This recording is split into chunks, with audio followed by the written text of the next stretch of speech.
नमस्कार दोस्तों, हमारे लेसन स्टडी चैनल के करंट अफेयर सेगमेंट में आपका स्वागत है। आज है 1 सितंबर और 1 सितंबर तक एग्जाम के पॉइंट ऑफ व्यू से जितनी भी इंपॉर्टेंट अपडेट्स हैं वो हम यहाँ पर देख लेते हैं। पहला क्वेश्चन है, जियो वर्ल्ड सेंटर में आयोजित 67वें फिल्म फेयर पुरस्कार 2022 किसके द्वारा प्रस्तुत किए गए हैं? ऑप्शन है इसमें Reliance group, times group, Maharashtra सरकार या फिर केंद्रीय प्रौद्योगिकी मंत्रालय। इसका करेक्ट आंसर है टाइम्स ग्रुप। 67वें फिल्म फेयर पुरस्कार की अगर बात करें तो जियो वर्ल्ड सेंटर मुंबई में टाइम्स ग्रुप द्वारा इस समारोह में विभिन्न श्रेणियों के पुरस्कार दिए गए हैं। इस समारोह की जो मेजबानी है ये बॉलीवुड अभिनेता रणवीर सिंह और अर्जुन कपूर ने की है। अब यहाँ पर अगर हम बात करें 67वें फिल्म फेयर पुरस्कार विजेताओं की, तो इसमें बेस्ट फिल्म का जो अवार्ड है ये शेरशाह फिल्म को मिला है। इसके अलावा बेस्ट डायरेक्टर का जो अवार्ड है ये शेरशाह फिल्म के डायरेक्टर विष्णुवर्धन को, जबकि बेस्ट एक्टर का अवार्ड रणवीर सिंह को कपिल देव के ऊपर बनी 83 फिल्म के लिए मिला है। बेस्ट एक्ट्रेस का अवार्ड कीर्ति सेनन को, जबकि बेस्ट सपोर्टिंग एक्टर का अवार्ड पंकज त्रिपाठी को मिला है।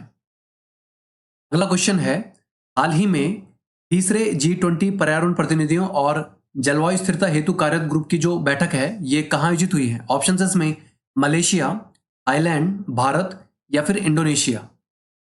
तो इसका करेक्ट आंसर है इंडोनेशिया।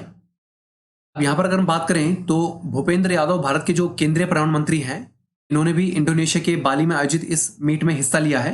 इसमें G20 सदस्य देशों के साथ साथ अन्य आमंत्रित देशों और अंतर्राष्ट्रीय संस्थाओं के 211 प्रतिनिधियों ने हिस्सा लिया है।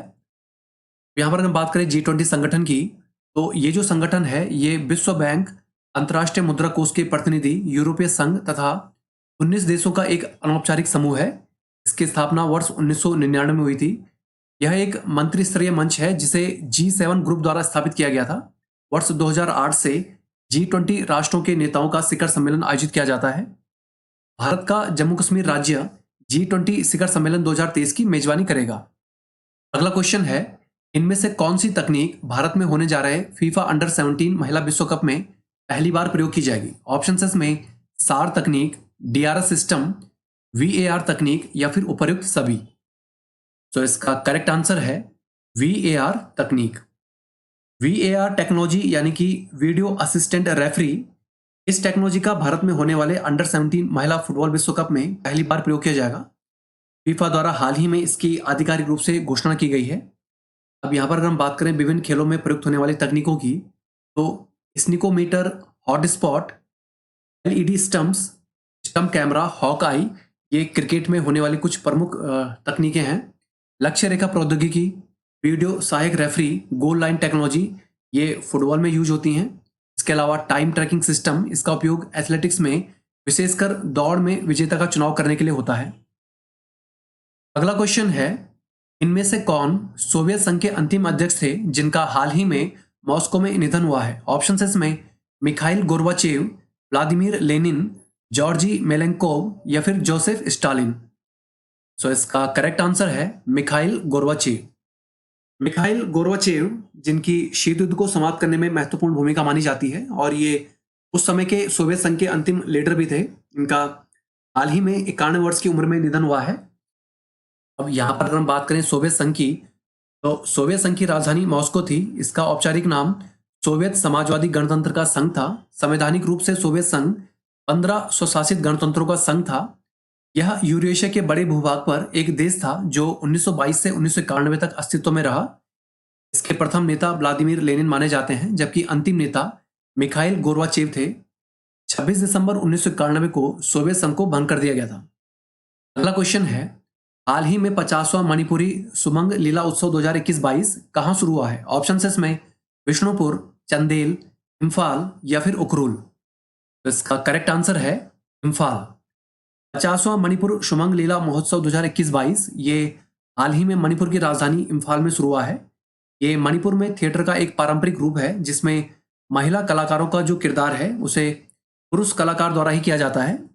अब यहाँ पर अगर हम बात करें मणिपुर की, तो मणिपुर की राजधानी इम्फाल है। यहाँ की राजभाषा मणिपुरी है। 21 जनवरी 1972 को इस राज्य का गठन हुआ था। प्रसिद्ध लोकटक झील इसी राज्य में स्थित है। दुनिया का एकमात्र तैरता हुआ राष्ट्रीय उद्यान किबुल लामजाओ ये मणिपुर की लोकटक झील पर स्थित है। ओलंपिक पदक विजेता भारतीय वेटलिफ्टर मीराबाई चानू और मुक्केबाज एमसी मैरीकॉम इसी राज्य से बिलोंग करती हैं। एन वीरेंद्र सिंह वर्तमान में मणिपुर के मुख्यमंत्री हैं। अगला क्वेश्चन है, इनमें से किसने हाल ही में स्वीडन के साथ विमानन क्षेत्र की उत्तम और नवीनतम टिकाऊ तकनीक के क्षेत्र में परस्पर कार्य करने हेतु एक समझौते पर हस्ताक्षर किए हैं? ऑप्शन इसमें भारतीय वायुसेना, भारतीय रक्षा मंत्रालय, एयरपोर्ट अथॉरिटी ऑफ इंडिया या फिर इनमें से कोई नहीं। तो इसका करेक्ट आंसर है airport authority of India. Airport authority of India या फिर भारतीय विमानपत्तन प्राधिकरण ने हाल ही में स्वीडन की एलएफपी एयर नेविगेशन सर्विस के साथ दिल्ली स्थित कॉर्पोरेट मुख्यालय में नेविगेशन टेक्नोलॉजी में परस्पर सहयोग हेतु एक समझौते पर हस्ताक्षर किए हैं। अब यहां पर अगर हम बात करें एआई की, तो एआई यानी कि एयरपोर्ट अथॉरिटी ऑफ इंडिया या फिर हिंदी में इसका नाम है भारतीय विमानपत्तन प्राधिकरण। यह भारत सरकार के नागरिक उड्डयन मंत्रालय के अंतर्गत एक वैधानिक निकाय है। इसकी स्थापना 1 अप्रैल 1995 को हुई थी। यह भारतीय विमानपत्तन प्राधिकरण अधिनियम 1994 के द्वारा स्थापित किया गया था। इसका वर्तमान में मुख्यालय राजीव गांधी भवन, सफदरगंज हवाई अड्डा, नई दिल्ली में स्थित है।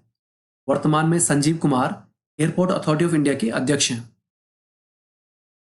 अगला क्वेश्चन है, हाल ही में 10वां राष्ट्रीय समुद्री खोज और बचाव अभ्यास 2022 कहाँ आयोजित किया गया? ऑप्शन इसमें तिरुवनंतपुरम, हैदराबाद, चेन्नई या फिर मुंबई। तो इसका करेक्ट आंसर है चेन्नई। इस अभ्यास से संबंधित कुछ इंपॉर्टेंट पॉइंट्स की अगर बात करें तो भारत सरकार में रक्षा सचिव अजय कुमार ने 10वें राष्ट्रीय समुद्री खोज और बचाव अभ्यास 2022 का शुभारंभ किया। इस अभ्यास में समुद्री जहाजों और हवाई जहाज से इमरजेंसी के वक्त लोगों को बचाने की तकनीक आईसीजी डॉर्नियर एयरक्राफ्ट द्वारा दिखाई गई।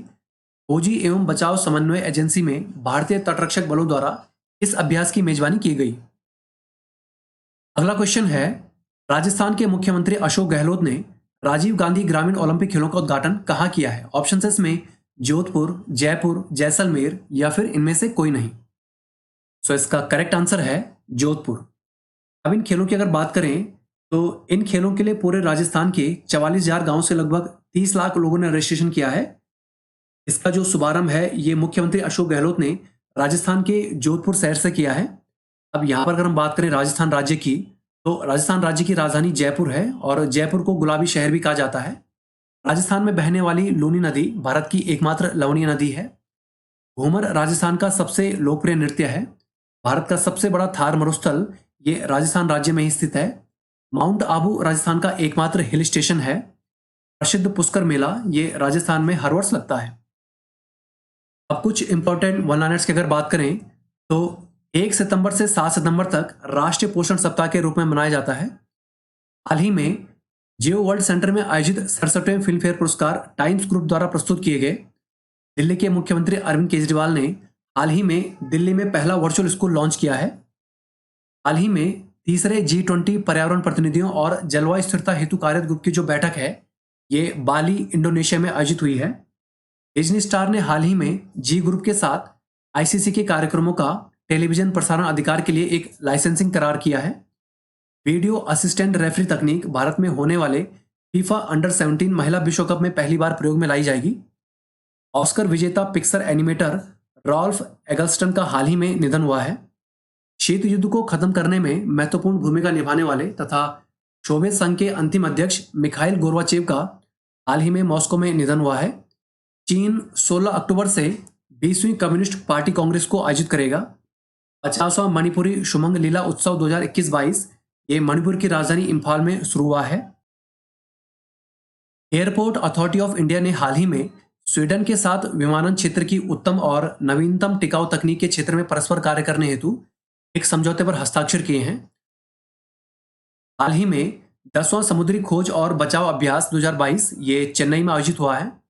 राजस्थान के मुख्यमंत्री अशोक गहलोत ने जोधपुर में राजीव गांधी ग्रामीण ओलंपिक खेलों का उद्घाटन किया है।